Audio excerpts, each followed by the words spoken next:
এই ওঠ, তোর সাহস কি করে হয় আমাকে চিঠি দিও? কিসের চিঠি? ওরে বাবারে, জানে ভাজা মাছটা উল্টি খেতে জানে না। এই এটা কি?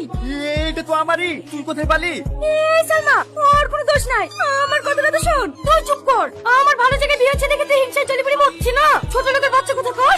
সালমা, আমার কথাটা তো শোন। খবরদার, তোর এই নোংরা মুখে আমার নাম উচ্চারণ করবি নি। তোকে আমার বন্ধু বান্ধব ঘৃণা লাগছে।